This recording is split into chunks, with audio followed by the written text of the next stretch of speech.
everyone, to the Fly Guys podcast. Justin Goodhart alongside Cameron Klein. And I'm saying back like nothing happened because we definitely, Cameron, this 100% did not happen. We did not start recording like last Thursday or whatever.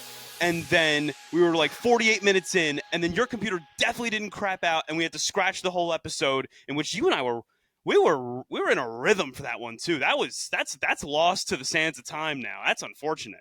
It goes down to the marks of history of the great episodes that we could not put out there, right? Like, and it really was a bummer because it was pretty solid, right?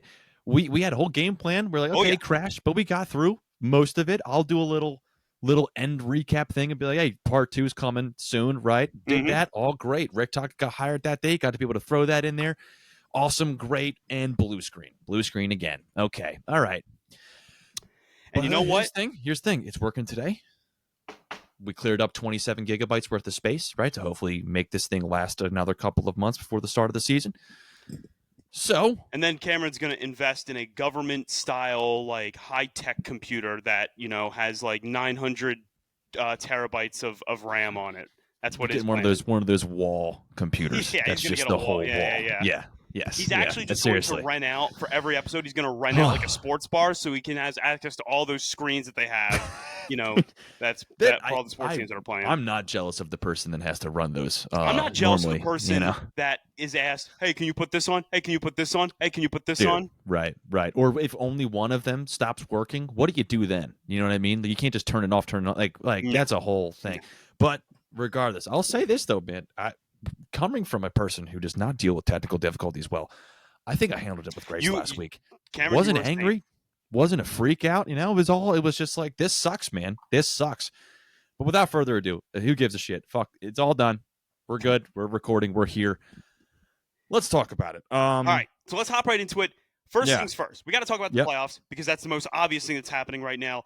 Dallas Stars eliminate the Winnipeg Jets. Mark Scheifele's father. We're just unbelievable tragedy, and our hearts go out to Mark Scheifele. He scores probably the most emotional goal he will ever have scored in his entire career. To see. Yep.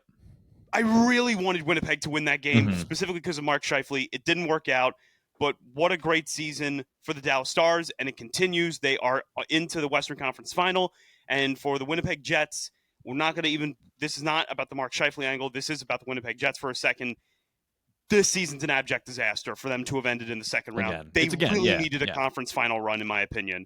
The team was old last year, right? And going into this year, we were kind of looking, you know, again, they were doing great in regular season. We all kind of said the same thing. We're like, well, we'll see how it goes. But they were consistent throughout the entire season. That was a big success. That was awesome to see. And then, what happened. So it is what it is.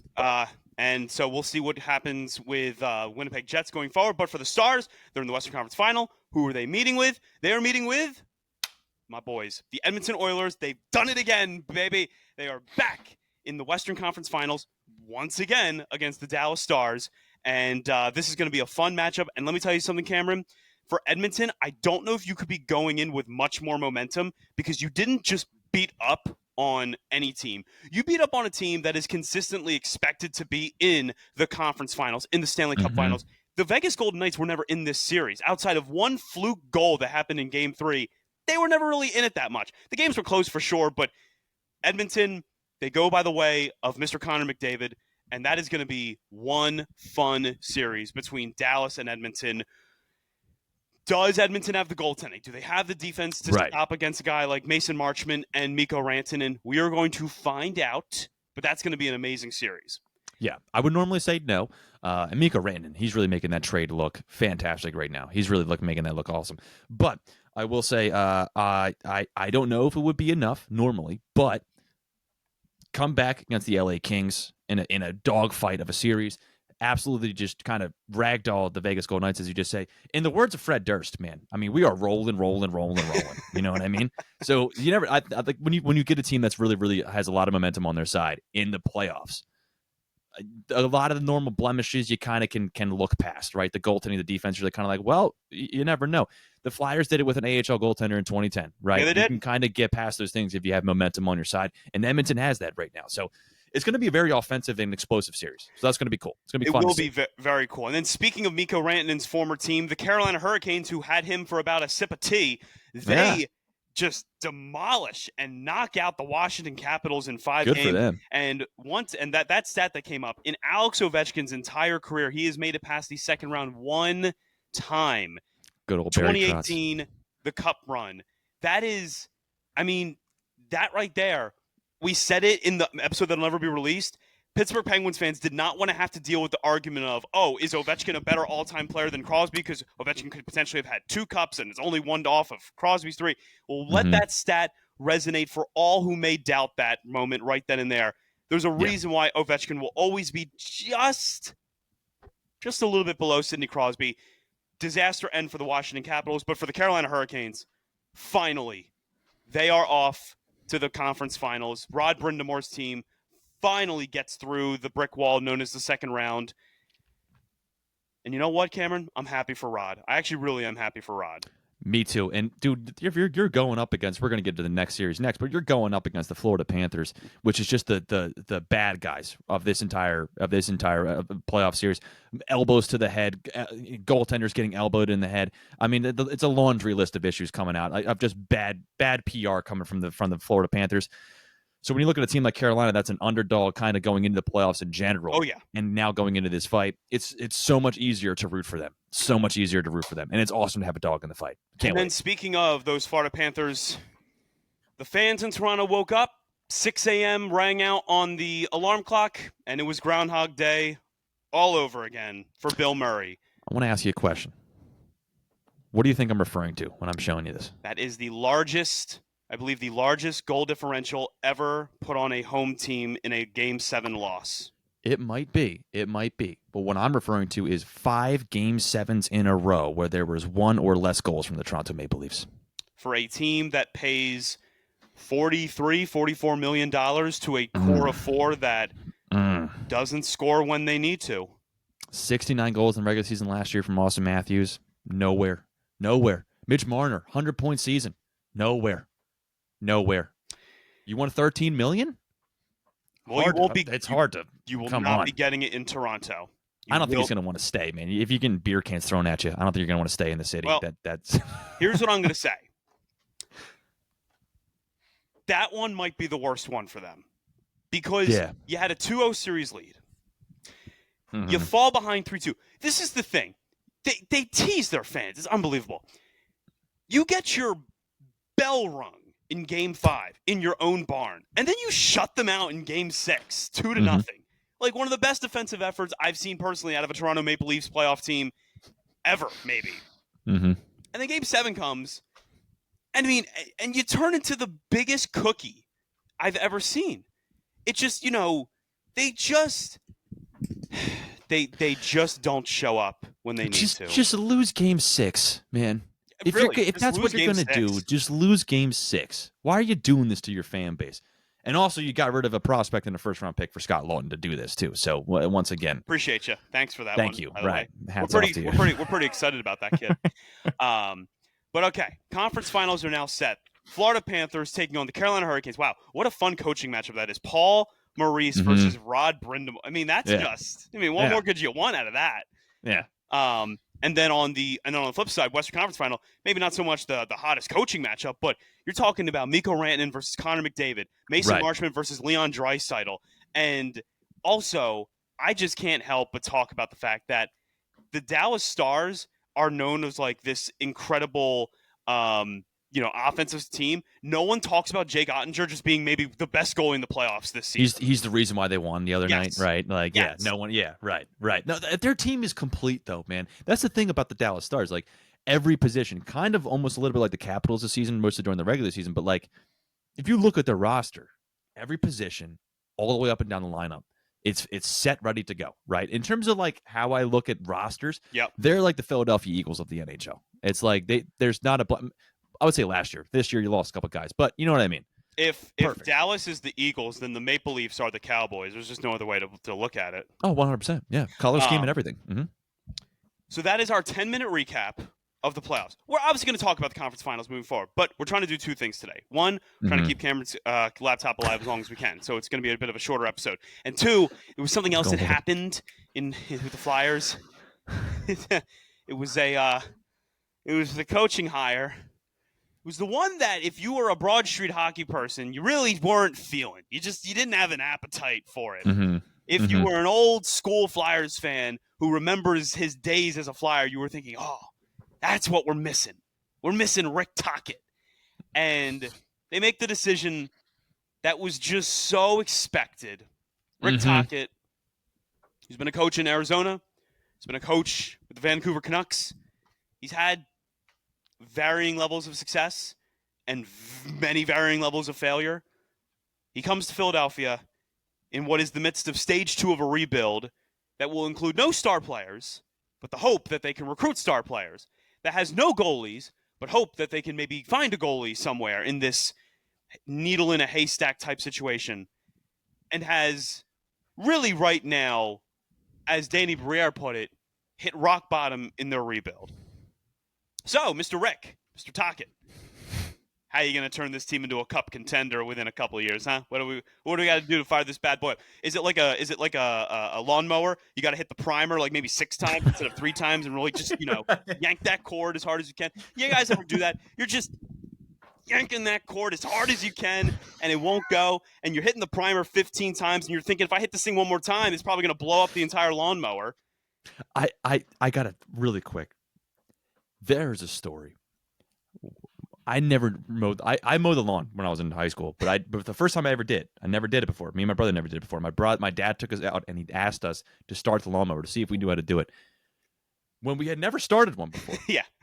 So I'm pulling the string, and it's just not going. It gets to the point where I start laughing because of how ridiculous it is. My father is so angry because it's just like, how do you not know how to like? Oh my God, he was so angry at how badly I was starting this lawnmower, and I'm just laughing because I'm like, I can't. I'm pulling the string, I can't. And he's so angry, and then he goes over, pushes the primer, and just starts it up, and just angrily mows the lawn, right? But as he goes over, he's like, "No, dumbass," and he pushes the primer. I didn't know what the primer was, so how was I supposed to push that? Anyway, you bringing that up just reminded me of it. It's one of my favorite. I laughed so hard. It was one of the hardest laughs I've ever had in my life. If your father is anything like my father, I believe your father's anger isn't necessarily from you not being able to start it. Yeah. It is because you laughed. Oh, right. Yeah. Yes. It was laughing. Yeah. It was laughing, 100%. Which is a normal thing to do because you're just like, oh my gosh, this just isn't going to help me out today. I just can't believe this is ridiculous. But I could see if my father saw me laughing while I'm trying to start the mower, he would probably lose his bleeping mind. Just give me the goddamn thing. Here's a great story. My father, we had this old push mower that was built in like 1983. It was one of those old relics, where the headlights on it didn't even work anymore because it was just that old. And to start it, you had to jump it with a big battery cable and all that stuff. Oh my God. Yeah. So you would have to sit on top of the hood of the lawnmower, have the choke at like the slowest possible one, have the battery cables on, turn the key, and then slowly move up the choke that would start to go. And so here I am trying to do this for the first time, and I'm just like, I don't know what I'm doing. So I'm starting the choke as high as it can possibly go. I'm turning the key, nothing's happening. And my dad's just like, Justin, he goes, this is very simple. You sit on top of the hood, have the choke all the way down, make sure that the batteries are actually on the thing, make sure you have a charge going, and then turn the key, and then it'll go. And I'm just like, I'm 13. What do you want from me? Right, dude. Right.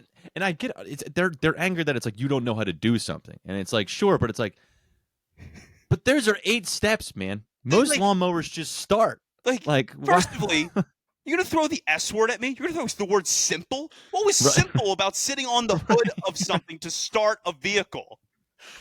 Dude, angry dads are just... They're the best. I can't wait to be soft, What are you talking about? Spark I cannot wait to do that. So funny. I cannot wait to be teaching my son how to push do a lawnmower and be like, listen, you got to look at the wheel. The wheel's got to be straight. You can't just be, doing curves. What are we doing? We're doing curves. You're going to miss stuff. It's going to make the yard look bad. Dude, another conversation with my father. Same thing. Like second time mowing the lawn. I remember he came home and I was like, Dad, I mowed the lawn today. Aren't you proud? And he was like, proud of what? I was like, shit out there. You know what a straight line is? Jesus, dude. I love my father, by the way. He I didn't love my actually father say too. that, but This is, you know what? Father's we have Day a is great coming up. relationship. Father's Day is coming up. So these are good stories to have. But okay, so now that we're off of that, we can get Yeah. back to talking about The Flyers hiring. have a new dad, and They his do. name's Rick Tocchet. You know, like, that's pretty much what we're getting to. So Yeah.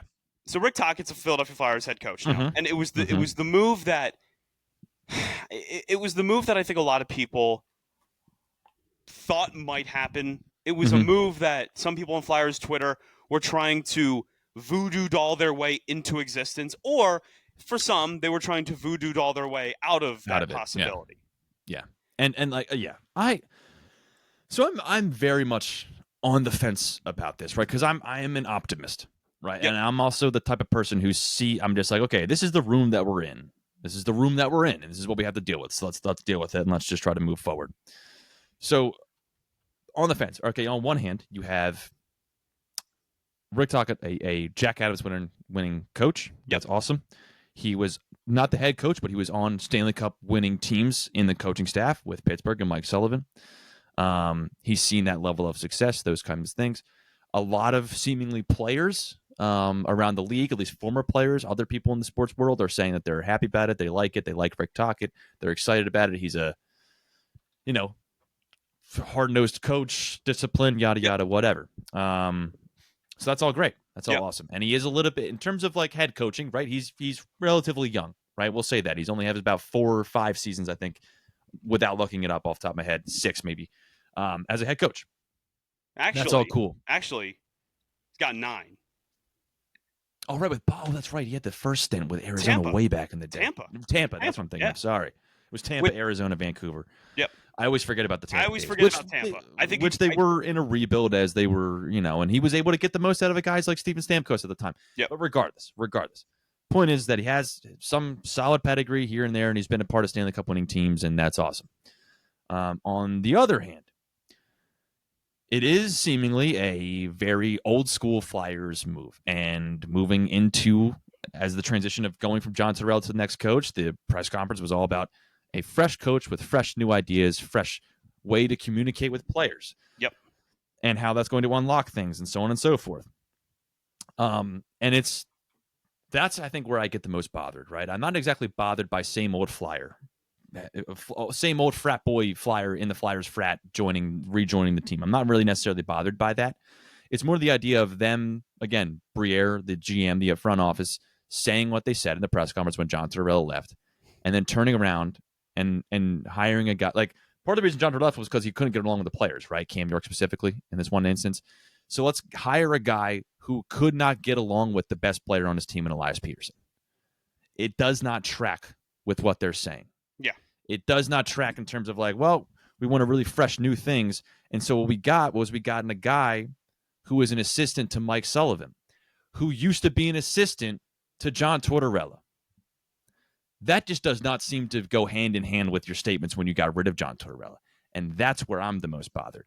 Now, funnily enough, when you said how like the voodoo doll thing of some people wanting him not to be here and some people wanting him to be here, some of the old school Flyers, I have friend of the show, Bruno, a cousin-in-law, Rob Stein, my wife's cousin, great guy. When we first started dating, and he learned that I was a big Flyers guy, he was just like, they got to get rid of the old guys, yada yada, whatever. And he kept harping on that. And then I remember saying like, well, they got Dave Haxtell, and once they got rid of Hextall and they got in Chuck Fletcher, I was like, well, they got new people, whatever. And he said, Cam, you'll learn that they never will. You'll learn that it's always the same Flyers club, just in rotation over and over and over again. And for the last 10 years, that's what he's been telling me. And once again, here we are in this room. And I texted him immediately, and I just said, same old Flyers. We had a little bit of a conversation. And then he said, bro, I'm 59 in October. It's been 50 years since I've last seen a Cub. Even the old school Flyer fans are over it. Even they're over it because they want something new. And this seems to be like a same old Flyers move. I'm not saying it will. I'm not saying it won't work out, because even guys like Matt Mitchkov, he was upset when John Tortorella left. So maybe he's gonna mesh hand to hand with Rick Tocchet, and maybe the team is going to turn into a powerhouse, right? And a team that is attractive for free agent guys coming in next season when they have a boatload of money in 2026, when guys like Connor McDavid and Kirill Kaprizov are going to be available. Maybe it will all work out. But if you're branching it on a guy who has had one major season of success, and other than that, kind of lost the faith of his team, specifically with his star players, I don't know if I want to fully buy into that. I don't know if I can. There's two ways of looking at it. You can look at this as someone who got the most out of a Vancouver Canucks team that no one thought could even be in contention to do anything a couple years ago. And man, you got that team to 109 points. They won 7 games in the playoffs. Hard fought one against Edmonton that just didn't go, shucks, it didn't go our way. Or you can look at it of what happened the next season that he was the coach of the Vancouver Canucks. Won the Jack Adams. He was gone after his second season with Vancouver. Let that be a lesson to all future NHL coaches that winning a Jack Adams means nothing in terms of job security. And once again, the Jack Adams thing, AV, torts, that means nothing to me. No. At this point. It means nothing. And no one should think it means something. He's 61 years old. The metrics, you mentioned the analytics. Below average. Below average in Corsi 4, in goals for percentage, expected goals for, and high danger chances for. Low in all those things. Not like abysmally low, but low nonetheless. Mm-hmm. A positive. Pretty good with power play and penalty kill. Pretty darn good. A little with Vancouver, hovered around 22%, 22.5%.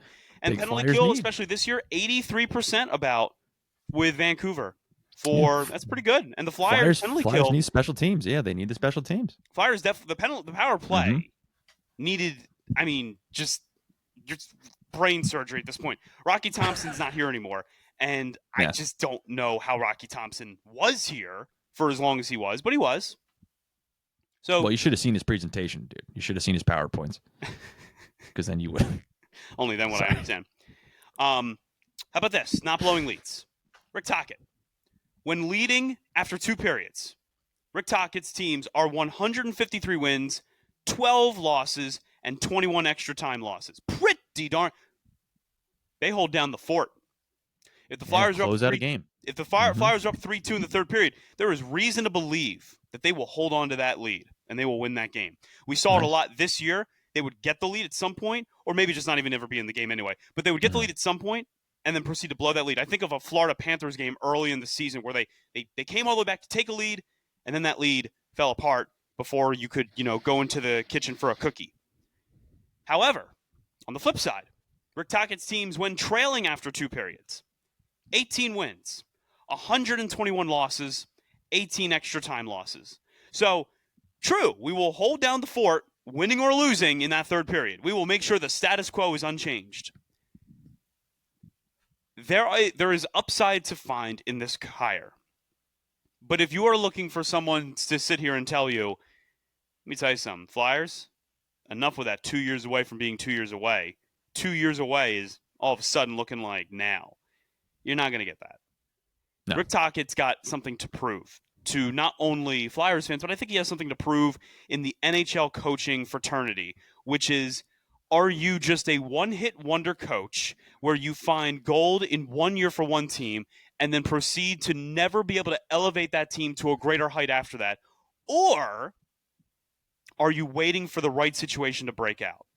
Some might say maybe he's just been waiting for the right situation to break out. And what better team than Philadelphia, where he spent 11 years of his career, where he accumulated 200 goals and over 430 points, and was part of some incredible Flyers teams, some really amazing Flyers teams. Maybe this is the right situation for him, but I don't envy the job he has coming to him. This is a fan base that has fluctuated between hopeful to apathetic to what I would say right now is just overwhelmingly frustrated. Mm-hmm. And just like, are we ever going to get an answer or a solution that is a viable one to what we want for our franchise? Yeah. And to I guess add to the upside too, there have been other other teams that are in need of a coach are upset that Rick Tocchet is now off the market, right? Boston Bruins being one. Boston Bruins, that was their guy. After Mike Sullivan, it was Rick Tocchet. That's who they wanted, and didn't get him, and they're pretty pissed off about that. So that's nice, but yeah, man. You said 2 to 3 years later. As much as this has potential to be possibly great, and like you said, maybe he has an extra love for Philadelphia, so he's going to put an extra type of work in, change a little bit or whatever, adapt a little bit more, which might equal more success. Could be. At the same time, a guy who thought Elias Peterson was a loser, if he comes here and you have the same goaltending situation, if that's not fully addressed, if you still don't have enough centers, if that's not fully addressed, kind of have a feeling he's going to think most of the team here is losers too. And then you either have to blow up the roster again, or you have to get a new head coach again. And if that ends up happening, we're going to be another 2 to 3 years away in 2 to 3 years. And by that point, Mitchkov's contract's going to be up, and he doesn't want to lose anymore. He's already over it. So I don't want to lose. Those are the things that I think a lot of Flyers fans are worried about. So when people are out there complaining about the hire, that's where their mind is at, and I don't blame them. So I really think that, because I'm an optimist, I actually think you're going to see improvement in year one. It's hard to imagine us being worse. It's possible. It's definitely possible. I think you're going to see improvement. But will that improvement be a false, like a fool's gold? Or is that going to be substantial, substantive improvement? That'll be the question. Because in 2019, it felt like it was substance. A core is here. The aging one of Giroux and Voracek, they're still here. They're still doing their thing. But you have younger players that are finally stepping up. Provorov and Gostisbehere. And they supplement that with a veteran in Matt Niskanen. And hey, look at Joel Farabee. Look at how he's doing. You have this young, hot goaltender in Carter Hart. And by 2022, we were all in agreement that core was deader than dead. Mm-hmm. So this Tocchet thing, I don't know, like who sat there jumping for joy that Rick Tocchet became the Flyers head coach? Right. You say teams were unhappy that he went off the market. That's great and all. But who was sitting there thinking, oh my God, someone have an emergency conference in the Eastern Conference. We got to figure out why we allowed the Philadelphia Flyers to end up with Rick Tocchet. Like, that's not happening either. True. Yeah. And that's certainly being disappointed that he's off the market is not necessarily how I would feel. But I will say this. I think I might have an answer to your question, right? And I don't know. But the optimistic prediction in my mind is that they do improve this year. It may be fool's gold. Very true. But if that fool's gold is enough to buy a free agent killer, somebody who wants to win, not a Mitch Marner who disappears in the playoffs. I'm talking about a Connor McDavid whose voice is breaking in the locker room because he's pushing his team hard. A guy like that all of a sudden comes in.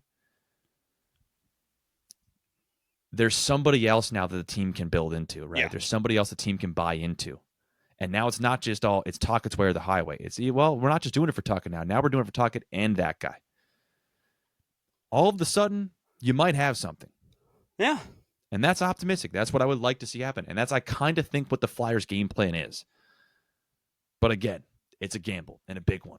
And if you lose it, you lose all of it. The Flyers are expected to have $27 million in cap space. Mm-hmm. In the NHL, that's a lot of money. It's not quite like the NFL, where if you hear $27 million, you're like, oh boy, not that much to do with. Right. NHL, that's a lot. You can do a lot with $27 million. Do you go get? Do you swing for the fences this offseason? Do you go get Mitch Marner? Do you swing for Mitch Marner? I don't. Yeah, I'm with you, Cameron. I don't think you do. Now, do you fill up the team with mediocre signings, with the understanding that we are trying to build out depth? We need 4 centers to complete normal hockey lines. Yeah. We need goalies that are going to save the puck when you need a save, which, as dumb as that sounds, a lot of the time this season, I found myself texting Cameron saying, I need a save there, to be honest with you. Yeah. Yeah. Just do your job, please. Just one time. No, yeah. Yeah. And I would say with the center thing and with the forwards, it's not going to be big splashes, and I think that's fine because I think again they don't want to log jam things for the young guys that they're developing, especially the Bobby Brinks, right? Or the he was the kid from Western Michigan. Oh my lord,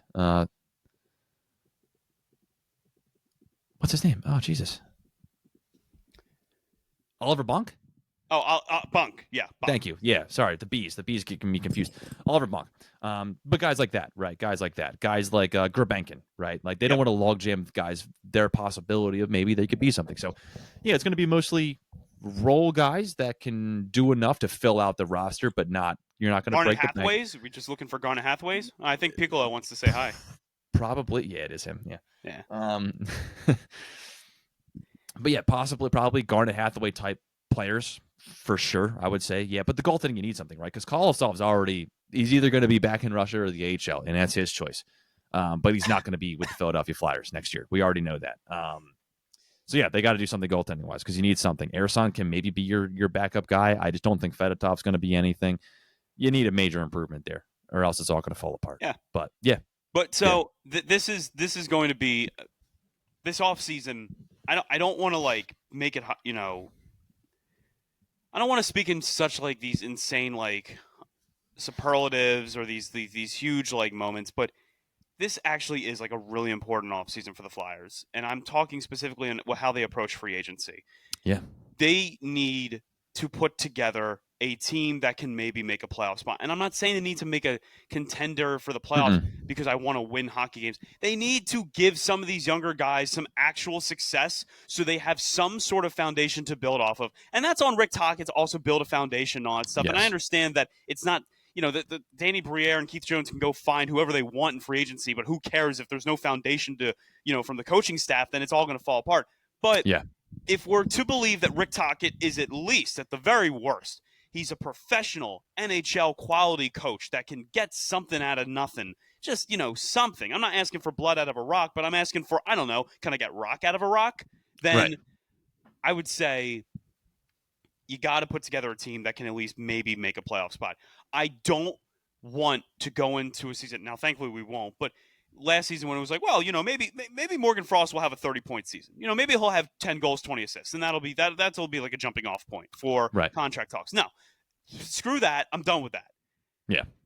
Owen Tippett, sorry, man. I need 25 goals. I need 25 goals, at least 50 points. Or either 25 goals in 50-point season or 20 goals and a 65-point season, man. Yeah.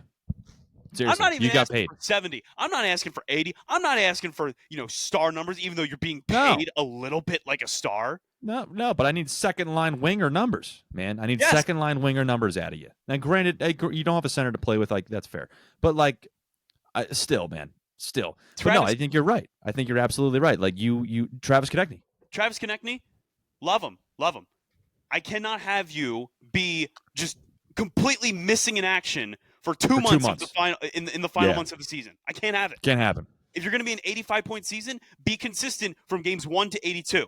You can have slumps. Everyone has slumps. You go goals. You go games without goals. I get that. But I cannot have you be the best thing on this side of the Mississippi in January, but then when it comes to late March when they need to win a game, you're on a milk carton somewhere. Right. No, absolutely. Travis Sanheim. I need it to stop being, he's on his you-know-what in November, so you can't rely on him. But come December, hold on, he'll be one of the best defensemen in hockey. I need you to score more than one goal in a calendar year, brother, because it was 1 or 2 goals since December? Yes. I need more than that from you. I'm glad you made the Team Canada. That's awesome. I need more. I need more in the orange and black uniform that you're paid to play for. That's what I need more from you. And to add to your point, right? This is the reason why you need all this is because you want this team to be an attractive place to be. Because next year you have Connor McDavid, Artemi Panarin. Don't really know if I want him at this point with the things in the news about him. Jack Eichel, Cale Makar, Kirill Kaprizov, Patrick Laine, Kyle Connor. That's just the handful of them, of free agents coming in next season. Thatcher Demko, another goaltender. Just a handful of them. Yeah. Those are some of the guys available for you.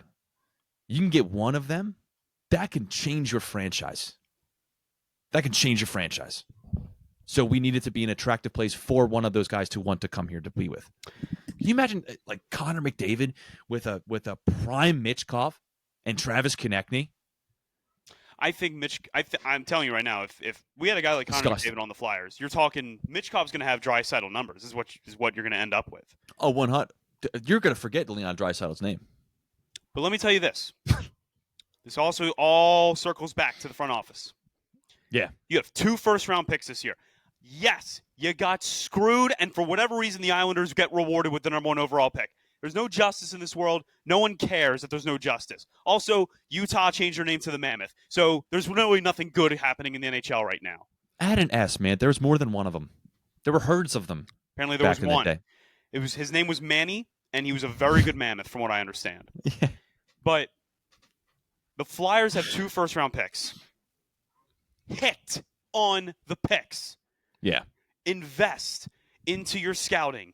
Pour in the thousands of hours that scouting on normal hockey teams happens and get yourself some actual NHL talent. Something. Anything. Mm-hmm. Do not reach for position either. If the center you want isn't there at 6, take the winger. If he's the BPA, he's the BPA. What can you do? If it's a defenseman, yes, you'll hear groaning from the fan base. But if the best player available on your draft board is a defenseman, take it. Mm-hmm. Do not reach. Eagles took Jalen Hurts when they had Carson Wentz. And it worked out, didn't it? You know why they did that? They did that because he was the best player on the board at the time. That's it. BPA, brother. Baltimore Ravens. I'll use a Baltimore Ravens reference. 1996, first year that they're there. Ozzie Newsome, first year as a GM. They had a home run hit with their first pick, Ray Lewis. They needed a running back. Lawrence Phillips had been incredible at Nebraska. Amazing running back. Surely going to be one of the best running backs to hit the game. They needed a running back. But Jonathan Ogden was the best player on the board.